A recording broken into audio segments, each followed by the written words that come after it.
Hello प्यारे बच्चों, आज की वीडियो में हम जो नेट के एग्जाम में पूछा जाता है महत्वपूर्ण निबंध है नाखून क्यों बढ़ते हैं, हजारी प्रसाद जी का बहुत ही महत्वपूर्ण निबंध है। इसको पाठ्यक्रम में भी शामिल किया गया है। इस निबंध पर विस्तृत चर्चा करेंगे, लेकिन मैं एक बात और कहना चाहूँगा आपको, इस निबंध से आप भी बहुत कुछ सीखिए, क्योंकि ये निबंध बहुत ही बेहतरीन है।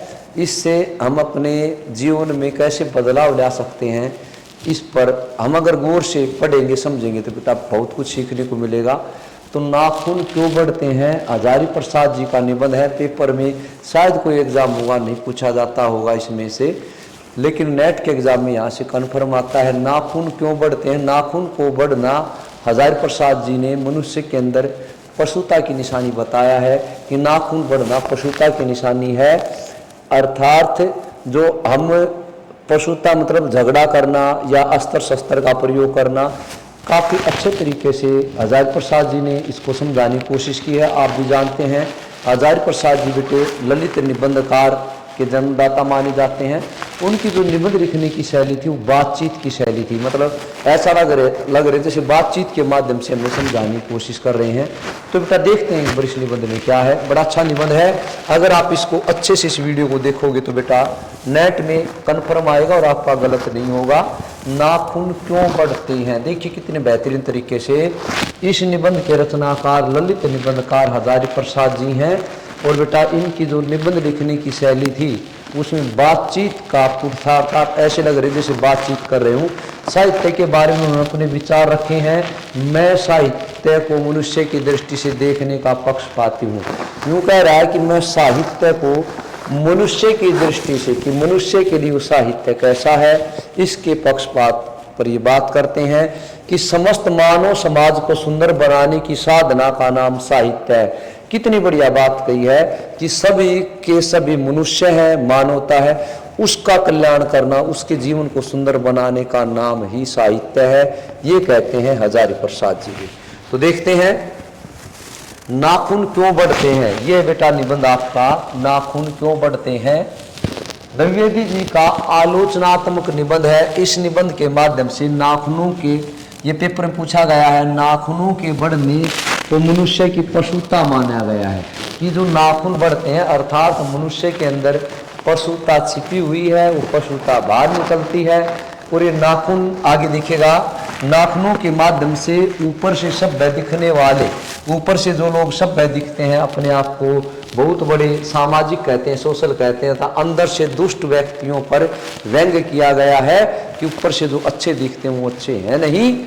आगे दिखेगा इसके साथ साथ अस्त्र शस्त्रों के निर्माण की होड़ को मानवता के लिए खतरा बताया गया है कि हम अस्त्र शस्त्र के निर्माण अर्थात परमाणु की तरफ बढ़ रहे हैं, पूरी सृष्टि बढ़ रही है, मनुष्यता के लिए या मानव जीवन के लिए खतरा है। ये कोई नहीं जानता। देखो कितनी बढ़िया बात कही है, ये कोई नहीं जानता कि अब आगे नाखून क्यों बढ़ते हैं। यहाँ से आपका निबंध शुरू हो जाता है कि अब आगे नाखून क्यों बढ़ते हैं, लेकिन कोई काटता है तो अपराधी की तरह चुपचाप अपना दंड स्वरूप, अपना दंड मान के और अपने आप कट जाते हैं, फिर बेशर्म अपराधी उग जाते हैं कि कितना ही दंड दे लो मूर्ख व्यक्ति को, बेशर्म व्यक्ति को या पशु प्रवृत्ति के व्यक्ति को, फिर वो अपनी प्रवृत्ति नहीं छोड़ता, फिर वही अपराध, फिर वही गलती करता है।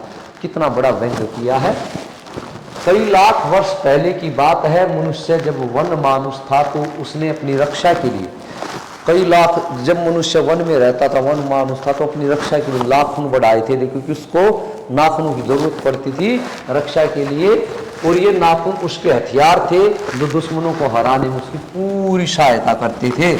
लेकिन आज भी देखिए प्राचीन समय में देवदानों में जो युद्ध हुआ था तो देवताओं को मनुष्य की मदद लेनी पड़ी थी। ना तो उनके पास लोहे के हथियार थे, लोहे के अस्त्र शस्त्र थे, और ना ही बेटा उनके पास हाथी घोड़े थे, अर्थात तो भी फिर मनुष्य ने उनकी सहायता की और वो देवता विजयी हुए उन अस्त्रों की। उस समय उन राक्षसों को दंड देने की जरूरत पड़ी थी, लेकिन आज हम अस्त्र शस्त्रों का प्रयोग कर रहे हैं। इसका मतलब आज भी हम राक्षसों को दंड देना चाहते हैं क्या? सही मायने में ऐसा है। देखिएगा तुम भी वही लंबे नाखून तथा दांतों वाले पशु हो, हे मनुष्य, क्या तुम वही लंबे नाखून और लंबे दांतों वाले पशु हो? पशु के समान धरती पर घूम रहे हो? क्या तुम्हारी वैसी ही सोच है, वैसी घृणात्मक सोच है, वैसी नफरत वाली सोच है, वैसी पशुता है क्या तुम्हारे अंदर, वैसी झगड़ालू प्रवृत्ति है? समय के साथ मनुष्य की पशुता या बर्बरता घटनी चाहिए। मनुष्य समझदार होना चाहिए समय के साथ, लेकिन यहाँ तो और बढ़ती जा रही है, क्योंकि हम जैसे जैसे एजुकेटेड होते जा रहे हैं, हमारे अंदर पशुता खत्म होनी चाहिए। लेकिन हमारे इतिहास में पहले कभी हिरोशिमा नहीं हुआ। आपको पता है हिरोशिमा 1945 भी 6 अगस्त, बोला कभी हिरोशिमा नहीं हुआ। हम जैसे आगे बढ़े, अभी हिरोशिमा हुआ तो देखिएगा पशुता बढ़ी। और नए रूप में जब मनुष्य के नाखूनों को देखता हूं तो निराश हो जाता हूं कि उनको कितनी बार काट लो, फिर वो आते हैं, कितनी दंड दे लो, लेकिन उनकी पशुता से वो बाज नहीं आते, वो पशुता करनी नहीं छोड़ते। मनुष्य को कह रहा बिठाया व्यंग स्वरूप लेखक। प्राचीन समय की अगर बात करें तो उत्तर भारत के लोग बड़े नाखून पसंद करते थे। जैसे उत्तर भारत के लोग बड़े नाखून, उत्तर और दक्षिण की या संस्कृति के बारे में बताया यहाँ पर बेटे हजारी प्रसाद जी ने दक्षिण की संस्कृति को उत्तर से श्रेष्ठ बताया है कि वो नाखून लंबे रखते थे और साउथ वाले नाखून छोटे लगते। आजकल देखते हुए नेल पेंट बढ़ा के बिल्कुल, हाँ लड़कियां वो उनको बता रहा अभी तो थोड़ा हाँ, इसको दिल पे मत लेना, लेकिन लेखक की जो सोच है वो देख लेना, अर्थात तो पशुता की निशानी है। तो देखिए मानव तो उत्तर भारत वाले कम पशु थे तुलना में, उत्तर भारत की अपेक्षा दक्षिण वाले कम पशु थे क्योंकि वो छोटे नाखून रखते थे। मानव प्राणी वैज्ञानिकों ने यह सिद्ध कर दिया कि हम शरीर के जिस अंग का प्रयोग नहीं करते धीरे धीरे नष्ट हो जाता है, और पूंछ इसका उदाहरण है क्योंकि पूंछ की हड्डी बची हुई प्रयोग। लेकिन बोला वैज्ञानिक भी ये सिद्ध करने में असफल रहे कि नाखून क्यों बढ़ते हैं, इनका प्रयोग नहीं फिर भी नाखून क्यों बढ़ते हैं, तो वैज्ञानिक भी फेल हो गए भी यहाँ पर। वैज्ञानिक इस बात का पता लगाने बिल्कुल असफल रहे हैं। मेरी छोटी बेटी का मतलब बुद्धि का प्रयोग, बेटी का मतलब यहाँ बेटी नहीं बुद्धि है, मेरी छोटी सी बुद्धि ने मानो पूरी मनुष्य जाति से प्रश्न पूछा कि भी नाखून क्यों बढ़ते हैं, ये पशुता की पहचान है। मैं आज भी मनुष्य जाति से कह रहा हूं कि अस्त्र शस्त्र क्यों बना रहे हो, ये हमारी पशुता की निशानी है, ये हमारी पशुता, किसी को मिटाना मारना पशुता की निशानी है। 15 अगस्त को जब अंग्रेजी भाषा में क्योंकि बेटे आज़ादी से पहले ही हजारी प्रसाद जी लिखने लग गए थे, आपको पता है हिंदी साहित्य का इनका बेटा इतिहास आया था आदिकाल, तो 1940 याद हो आपको। तो बेटे यूं कह रहा अंग्रेजी सरकार ने जब 15 अगस्त को देश को आज़ाद किया तो बेटा अंग्रेजी भाषा के पत्र इंडिपेंडेंस की घोषणा हुई, तो देशी जो पत्र है उन्होंने इंडिपेंडेंस का रूपांतरण किया स्वाधीनता दिवस। इंडिपेंडेंस मतलब खुद पर, अनअधीनता या किसी की अधीनता का अभाव। स्वाधीनता शब्द का अर्थ है अपनी अधीन रहना, अर्थात अंग्रेजों ने बोल दिया कि आप अपने अधीन, हम अपने गुलाम बन गए, अर्थात हम अपने बारे में सोचने लगे, केवल मनुष्य अपने बारे में, मनुष्यता या मानवता के बारे में नहीं भी। तो यही है वो सब। कालिदास ने कहा कि सब पुराने अच्छे नहीं होते, कि कहते पुरानी है इनको छोड़ दो, पुराने सब पुराने अच्छे नहीं होते, लेकिन सब नए भी अच्छे नहीं होते। तो मिश्रण करके अपनी संस्कृति को कुछ पुरानी बातों से सीखो, कुछ नई चीजों को शामिल करो। पूर्व पीढ़ी को अपनी धारणाएं और विचारों को छोड़कर नई पीढ़ी के अनुसार जीना पड़ेगा। बूढ़े भी, जो बूढ़े लोग हैं कहते हैं हम ये करते थे, अपनी धारणाएं छोड़ के नई पीढ़ी के अनुसार उनको ध्यान में रख के जीना पड़ेगा। लड़ते झगड़ना छोड़ दीजिएगा, अपने आप को आप बंधनों में मत बांधिए, मनुष्य बंधनों में मत बांधिए, अर्थात संकुचित विचारधारा मत रखिएगा। इस देश में अनेक जातियां आई और आपस में लड़ती झगड़ती रही, फिर यहीं आकर बस गई। मनुष्य और पशु में जो भिन्नता पाई जाती है, खाते पीते हैं, बच्चे पैदा करते हैं, बहुत सारी समानता है, लेकिन एक भिन्नता है कि पशुओं के अंदर क्या नहीं होता, पशु के अंदर श्रद्धा तप त्याग नहीं पाए जाते, संयम नहीं पाया जाता, सुख दुख का उनको ज्ञान नहीं है, लेकिन मनुष्य के अंदर है। लेकिन फिर भी आत्मनिर्मित बंधन ही मनुष्य को मनुष्य बनाता है। धर्म का मूल अहिंसा है, सत्य है और अक्रोध है। अहिंसा है, सत्य बोलिए, क्रोधित मत होइएगा भी, तो सभी में कोई ना कोई गुण मिल जाता है, गुणी बोलिएगा। अज्ञानता मनुष्य को हमेशा पछाड़ती है, मनुष्य सदा इससे लोहा लेने की ठान लेता है। मनुष्य को सुख कैसे मिले, इसके लिए अनेक नेताओं ने अलग अलग आइडिया दिए। ये जो हमारे नेता लोग कह रहे हैं मशीन बढ़ाइए, उद्योग बढ़ाइए, हमें सुख की प्राप्ति होगी, लेकिन उसके बाद गांधी जी ने क्या कहा था, तो यहाँ पर हजारी प्रसाद कहते, गांधी जी कहते हैं कि बाहर की वस्तुओं को मत बढ़ाइए, मशीन वगैरह कारखाने मत लगाइए, आप अपने अंदर देखिए।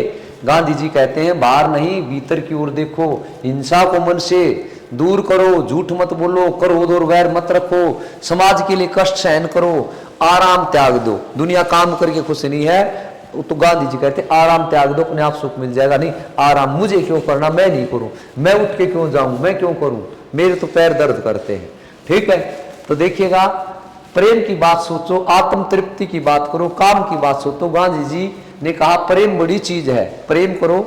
गांधी जी की बात सही थी या नहीं, लेकिन उसे गोली मार दी गई, नाखून बढ़ने की प्रवृत्ति मनुष्य के ऊपर हावी हुई। और मैं हैरान होकर सोचा कि बूढ़े ने कितनी ज्ञान की बात कही थी, लेकिन बेटे कितनी गहराई में जाकर मनुष्य की वास्तविकता का पता लगाया था। शायद ऐसा कोई दिन आ जाए कि मनुष्य के नाखून बढ़ने बंद हो जाएं भाई, ऐसा मैं सोचता हूं। उस दिन मनुष्य की पशुता लुप्त हो जाएगी और क्या होगा भी, मनुष्य अस्त्र शस्त्र बनाने की होड़ छोड़ देगा, क्योंकि नाखून उसकी पशुता की निशानी है। मनुष्य में घृणा बिना कारण ही आ जाती है, घृणा नफरत किसी जलन बिना कारण आ जाती है। क्यों उसके साथ क्यों बैठता है, उसके साथ क्यों बातें करता है, वो अच्छे क्यों लगते हैं, ये घृणा बेवजह आ जाती है, जलने लग जाते हैं। हाँ, तो देखिएगा, यह पशुता की पहचान है। बच्चों को यह जानना जरूरी है कि अभ्यास और तप से प्राप्त वस्तुएं मनुष्य की महिमा को सूचित करती हैं। इसलिए हमें अपने बच्चों को क्या सिखाना है, सफलता और चरितार्थ में अंतर होता है। मनुष्य मरण के अस्त्रों को इकट्ठा करके बाह्य उपकरणों का प्रयोग करके उसे पा सकता है। जिस बाह्य आडंबर को सफलता का नाम दिया जा सकता है, लेकिन मनुष्य की चरितार्थ और प्रेम मैत्री में है, त्याग में है, सबके लिए कल्याण में है। सबके लिए कल्याण कीजिए, तो हमें अपने आने वाली पीढ़ी को सूचित करना है, त्याग कीजिए, तपस्या कीजिए, प्रेम कीजिए, मेहनत कीजिए। जय हिंद।